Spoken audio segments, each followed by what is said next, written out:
Liberando sus frenos.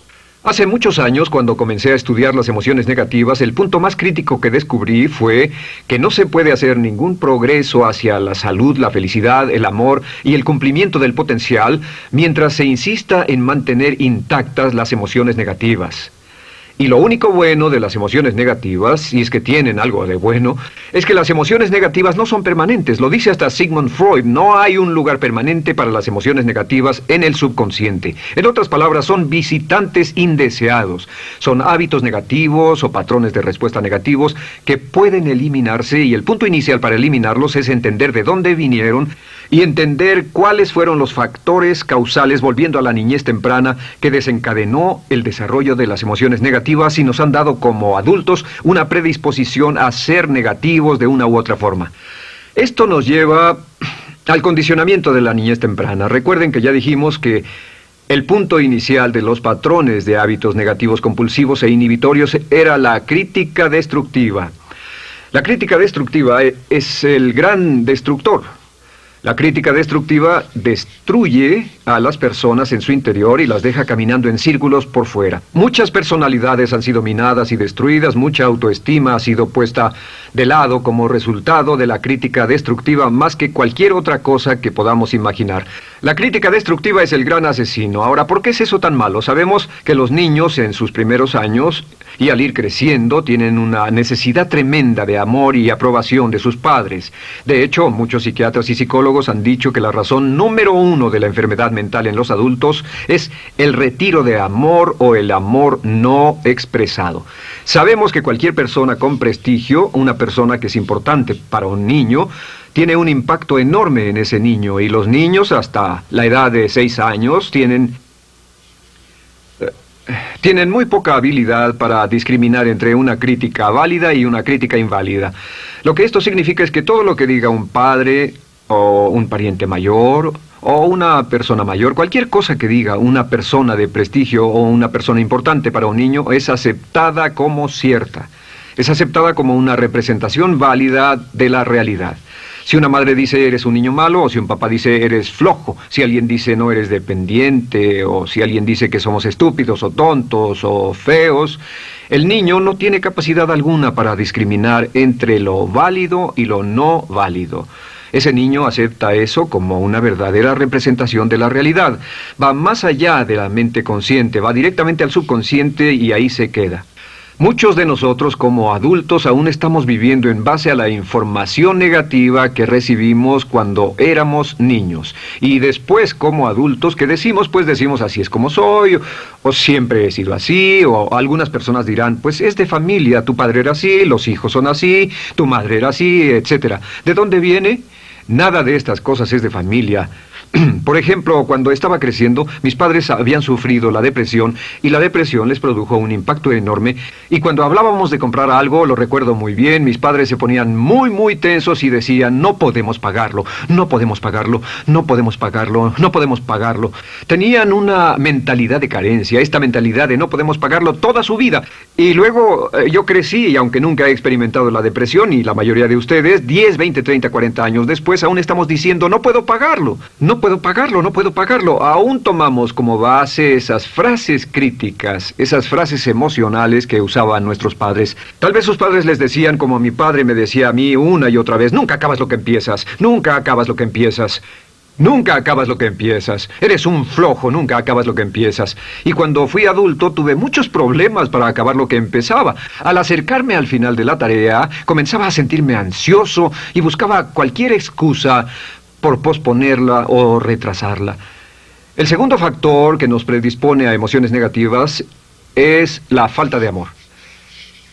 Sabemos que las personalidades de los niños se desarrollan al grado en que reciben una alta calidad y una alta cantidad de amor de sus padres. Existe una relación de 1 a 1 entre la cantidad de amor, la calidad de amor y una personalidad sana. Ese amor negado o la privación de amor es la causa clave de la infelicidad, la negatividad y la enfermedad mental en los adultos. Para que un niño se sienta realmente amado, el niño debe tener padres con buenos conceptos, y la mayoría de nosotros tuvimos padres que fueron víctimas de sus padres, que a su vez fueron víctimas de sus padres. Un escritor famoso dice que todo el mundo es víctima de una víctima. Todos son víctimas de víctimas. Nuestros padres quisieron criarnos de la mejor forma posible, pero ellos mismos fueron víctimas de víctimas.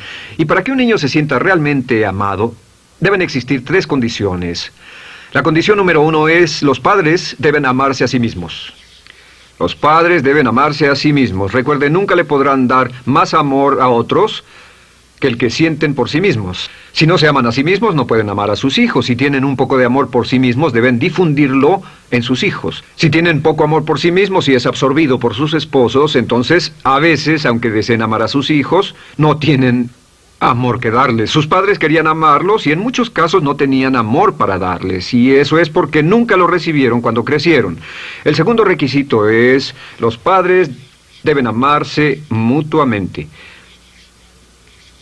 Para que un niño crezca sintiendo confianza en sí mismo, crezca sintiéndose amado, a salvo y seguro, debe crecer en un ambiente donde los padres se amen. No hay nada que le dé más temor a un niño que crecer en un hogar donde los padres peleen entre sí, donde los padres no se amen, donde haya dificultades, porque el niño siempre tiene una tendencia, primero que nada, ser una víctima, pues al niño se le grita y se le vocifera, y entonces cree que la razón por la que mamá y papá pelean es su culpa. Ahora, una investigación interesante: como hay muchas familias de un solo padre, la investigación interesante muestra que cuando uno de los padres se va como resultado de una separación o un divorcio, los niños que quedan invariablemente están convencidos de que la razón por la que el otro padre se fue se debió a algo que él hizo. Y es importante que si un matrimonio o una relación va a terminar y uno se va a ir, que el padre que se quede les diga a los niños una y otra vez que la razón por la que la relación no funcionó no tuvo nada que ver con ellos. Solo tuvo que ver conmigo y con papá, conmigo y con mamá. No tiene nada que ver con el niño. El niño necesita oírlo muchas veces antes de que se sienta confiado y seguro. Y por supuesto, siempre es mejor que un niño sea criado por un padre que lo ama que por 2 padres que no se aman. Una tercera condición que debe cumplirse si no quiere que exista la falta de amor es que los padres deben amar al niño. Los padres deben amar al niño. Bueno, esto parece muy obvio y muy lógico. La verdad es que, y esto es lo más difícil para usted y para mí como adultos, que ni siquiera lo pensamos, que es posible que nuestros padres no nos quisieron. No porque no lo intentaran, querían amarnos y tenían la intención de hacerlo, desde luego, etcétera, etcétera, pero simplemente como tenían conflictos mutuos y problemas sin resolver con sus padres, y sufrieron la guerra y la depresión, tenían que hacer carrera y otras responsabilidades, nunca lo lograron totalmente. ¿Entienden? Esa fue la dificultad. Lo deseaban, pero nunca lo lograron. La única forma en que puede amarse a un niño es pasando una gran cantidad y calidad de tiempo con el niño. Tiempo en gran cantidad y calidad con el niño. 10 minutos al día no bastan. Los niños se consideran valiosos según el grado en que las personas más importantes en su vida pasen tiempo con ellos. Si las personas más importantes en su vida, sus padres, solo pasan poco tiempo con ellos, los niños concluyen que la razón para ello es que tienen muchos defectos, que hay algo esencialmente malo en ellos y que por eso sus padres no pasan más tiempo con ellos. Los niños no piensan con la razón, lo hacen en forma emocional. Solo piensan: mi padre está aquí, me ama, y si no pasa tiempo conmigo, él o ella no me aman. Y si cualquiera de esas 3 condiciones existió o más cuando estaba creciendo, los padres no se amaban a sí mismos, o no se amaban mutuamente, o tal vez no lo amaban porque nunca lo lograron, aunque querían, entonces usted debe haber crecido en conjunción con la crítica destructiva que se llama culpa. ¿Y qué es la culpa? Pues simplemente la culpa es un sentimiento de no valer mucho. ¿De dónde sacamos este sentimiento? Lo obtenemos cuando continuamente gente importante nos critica en nuestra vida y simultáneamente no nos dan el amor que necesitamos. Sentimos que no valemos mucho o que no valemos nada. Y un sentimiento de culpa nos lleva a un sentimiento de falta de mérito, falta de valor y culpa. Y esa culpa, ese sentimiento de falta de mérito, es el mayor problema del siglo XX, la principal fuente de enfermedad mental. Es la fuente principal de los problemas en las relaciones, la fuente principal de enfermedad psicosomática, la fuente principal de la mayoría de los problemas que afectan a nuestra sociedad. Es el profundo sentimiento de culpa y falta de mérito que se expresa o se esconde en los pensamientos o en la actitud: no valgo suficiente, no valgo suficiente. No valgo suficiente. Ya hablamos de la autoestima y de lo importante que es. La autoestima significa me quiero mucho, me quiero mucho, me quiero mucho, me quiero mucho.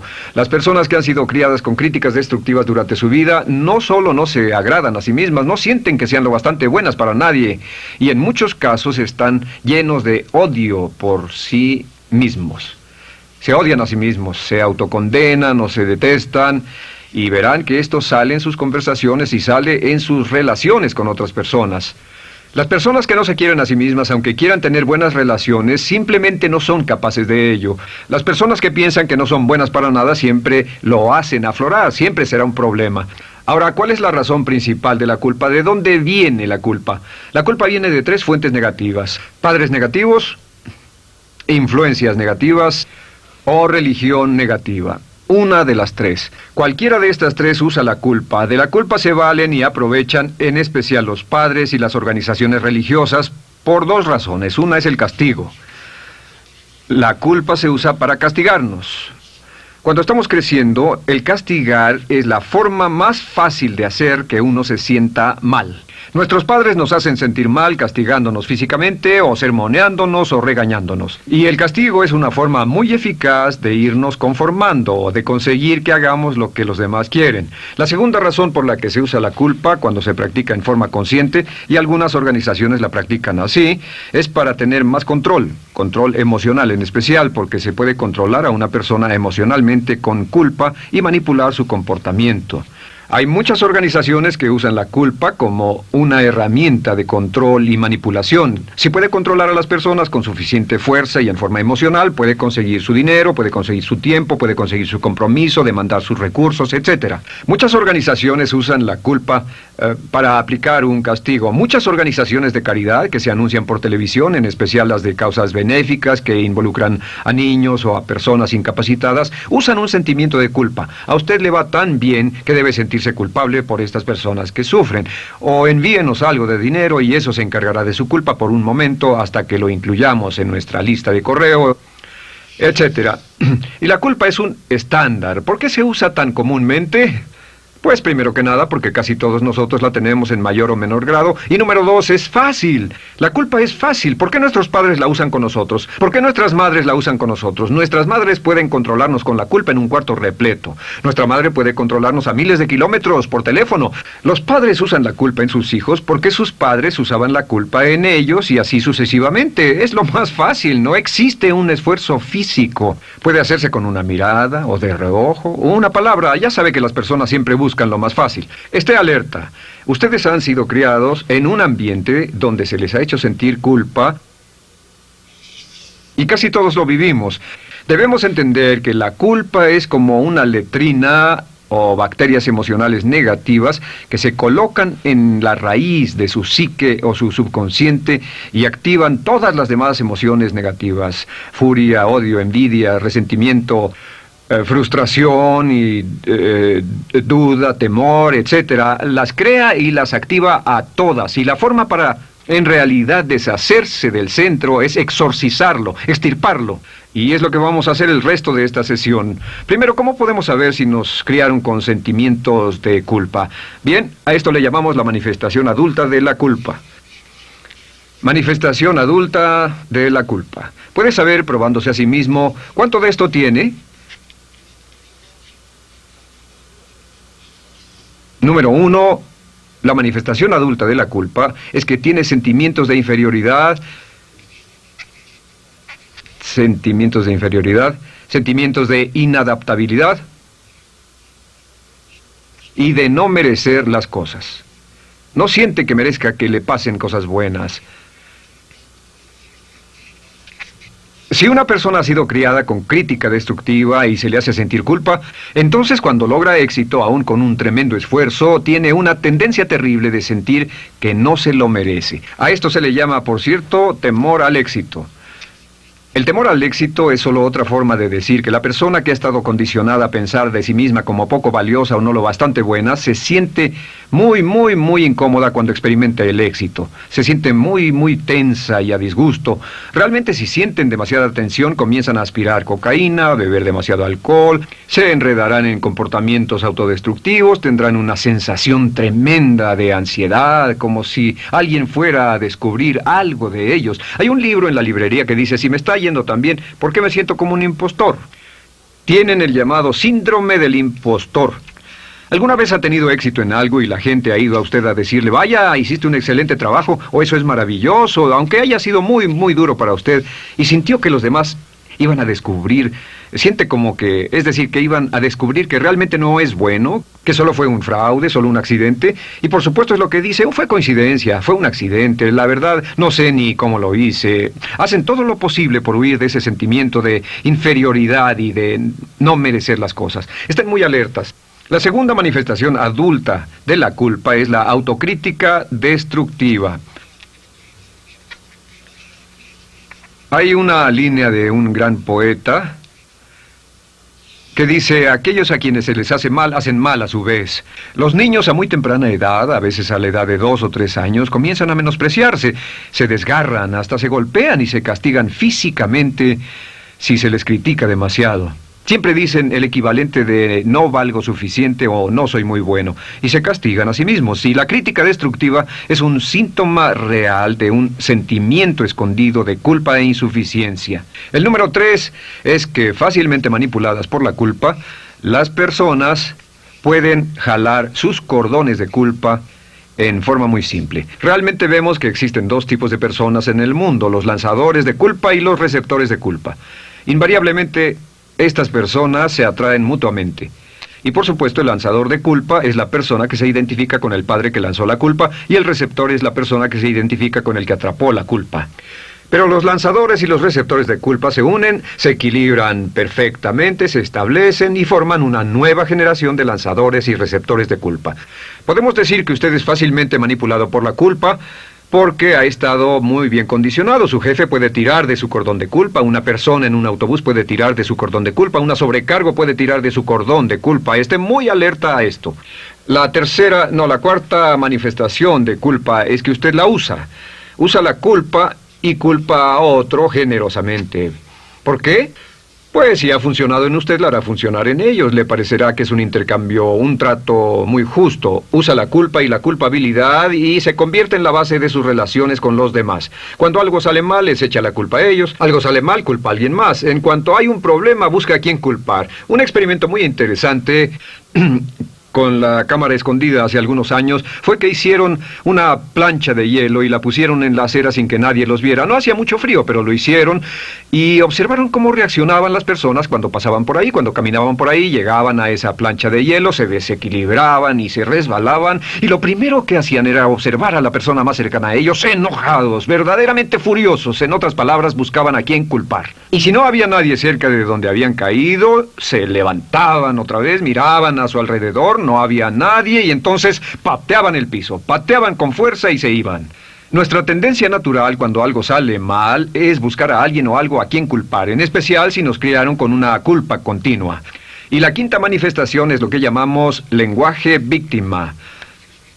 Ahora recuerden que hablamos sobre la ley de concentración. Dice, lo que siembras cosecharás.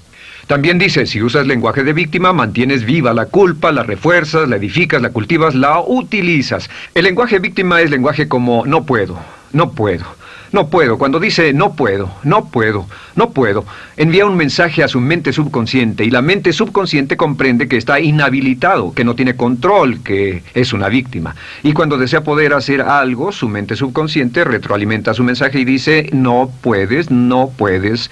Y lo segundo que dice es tengo que, y otra vez no tengo control, no estoy a cargo.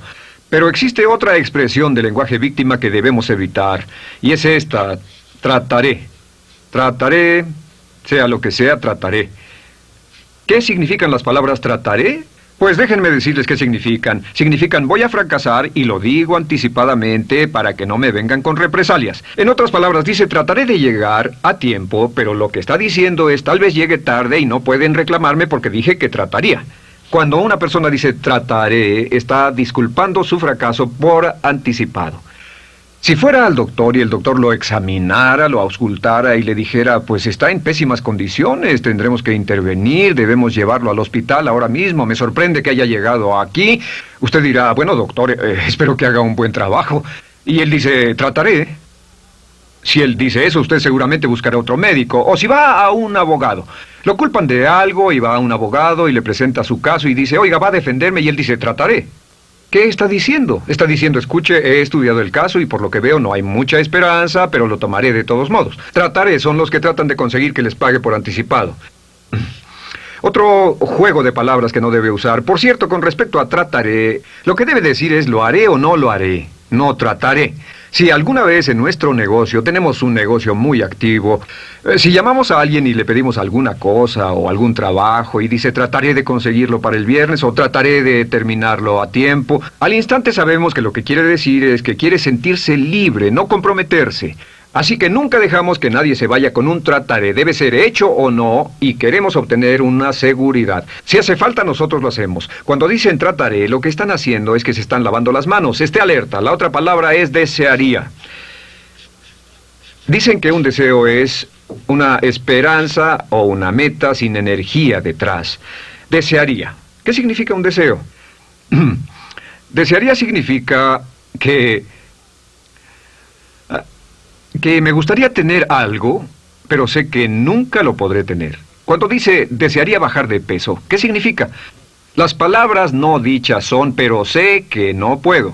¿Por qué no? Por las excusas que tiene y el metabolismo que tiene y los problemas, etcétera. Siempre hay razones por qué debe salir, etcétera. Desearía dejar de fumar, desearía estar en forma. Desearía, desearía, desearía. Cuando usa la palabra desearía, le muestra al subconsciente que esto es algo que no cree que le sea posible lograr o adquirir. Entonces el subconsciente descarta completamente esto como meta y no le da energía, ni motivación, ni impulso, ni deseo de lograrlo. Así que esté muy alerta al lenguaje víctima. Esté alerta a la expresión sí, pero. O lo haría, sí, pero. Alguien le dice, haga esto, y usted dice, sí, pero. La palabra pero, por cierto, es el gran borrador. Si una persona le dice, podría incrementar sus ingresos o incrementar su rendimiento, ser una persona mejor o más feliz o bajar de peso o lo que sea, no importa. Y usted dice, sí, pero. Lo que está diciendo es que está borrando toda la aseveración que ha dicho antes. Manda un mensaje a su subconsciente que dice, no hay posibilidad. Y no hace esfuerzo, no otorga energía, no ejerce capacidad alguna hacia el logro de esa meta. Y las personas que han sido criadas con culpa tienen 5 cualidades o 5 manifestaciones de adultos. Una es que se sienten inferiores, se sienten inadecuadas, sienten que no merecen que les pasen cosas buenas. Estén muy alertas a eso. El número 2...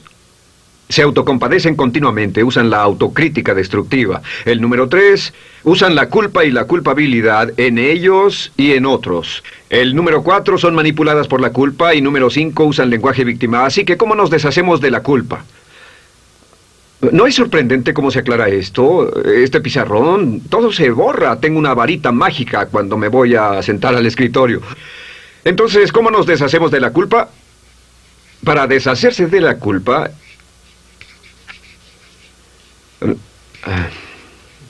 este es el proceso. Tiene algunos pasos importantes. Número 1, el primero de la lista, elimine la autocrítica. Elimine la crítica autodestructiva. En otras palabras, nunca diga nada destructivamente crítico de usted mismo. No lo diga. Esta es la regla básica. El subconsciente acepta lo que diga usted como cierto, como un mandato. Así que no diga nada de sí mismo que no desee sinceramente que sea cierto. No diga estoy cansado, estoy gordo. No diga no puedo o debo. No diga nada a menos que quiera que sea cierto. Las palabras que van después de la palabra yo son las palabras que su subconsciente registra como mandatos, excepto cuando dice yo desearía o lo intentaré. Así que elimine la crítica destructiva. Siempre hable en términos positivos sobre usted. Me gusta mi persona, puedo hacerlo, lo haré, escogí hacerlo, pero nunca diga no, no puedo. Número 2 es no dejarse manejar por la culpa. Rehúse ser manejado por la culpa. Porque cada vez que le permita a alguien que lo manipule por la culpa, ¿sabe qué pasa? Refuerza y hace más poderoso el efecto de la influencia de la culpa en su vida. Cuando yo crecí, debo decir que yo crecí en una familia que estaba muy influenciada por la religión negativa. Realmente mi madre, Dios la bendiga, tenía un cinturón negro en el pecado e hizo un trabajo verdaderamente soberbio en ello. Y yo tardé en sobreponerme. Cuando me casé con Bárbara, ella también venía del mismo tipo de familia y recapacitamos. Hay una hermosa respuesta cuando uno de los dos caía de nuevo en los viejos patrones. Decía, no tratas de hacerme sentir culpable, ¿o sí? No tratas de hacerme sentir culpable, ¿o sí? Solo diga, no tratas de hacerme sentir culpable, ¿o sí? Y no deje que las personas lo manipulen usando la culpa. El número 3, no use la culpa o la culpabilidad y anuncie que no va a usarla. No la use en otras personas y permita que sus hijos o su cónyuge digan lo mismo. No tratas de hacerme sentir culpable, ¿o sí? Repítalo una y otra vez. Y si la otra persona le dice eso es lo que trato, contéstele no va a funcionar. Y no funcionará. Es que la culpa solo funciona mientras usted no sepa que está siendo usada en usted. El número 4 es lo que llamamos la ley del perdón. Es la más importante de todas.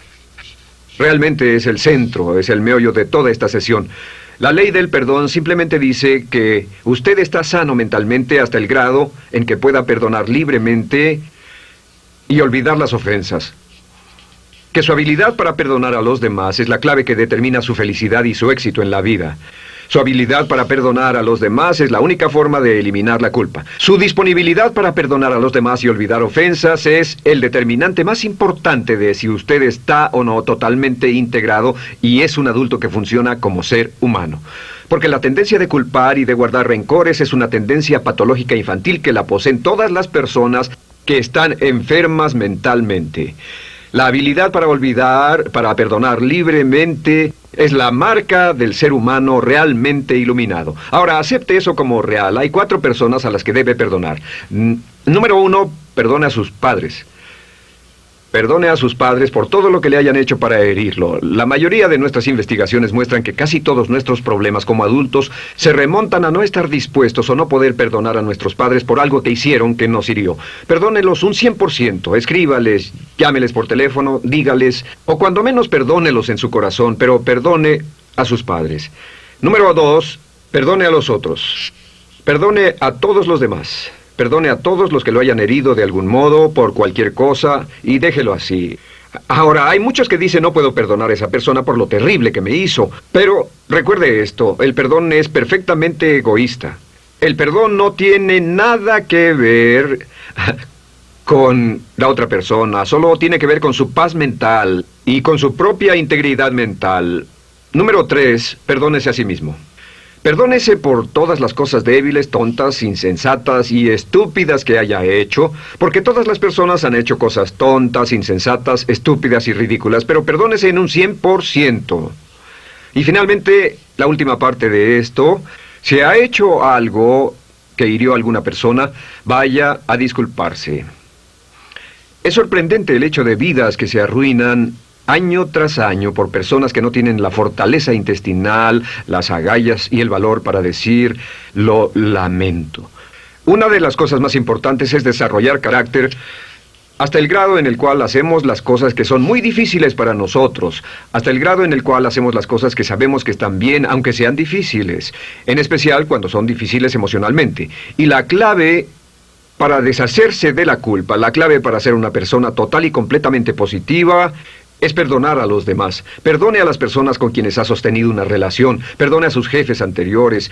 Perdone a los amigos que lo han herido. Perdone las inversiones que estuvieron equivocadas. Perdone a los jefes que lo despidieron. Perdone a sus padres. Perdone a todo el mundo. Desarrolle una actitud hacia la vida con la que rehúsa guardarle rencor a los demás. Solo repita una y otra vez: los perdono a él o a ella por todo. Los perdono por todo. Los perdono por todo.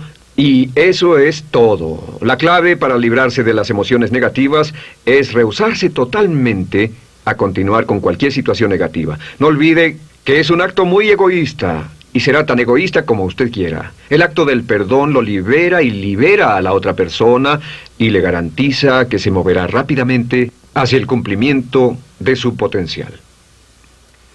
Para tener éxito, una mujer debe ser mejor en su trabajo que un hombre. Golda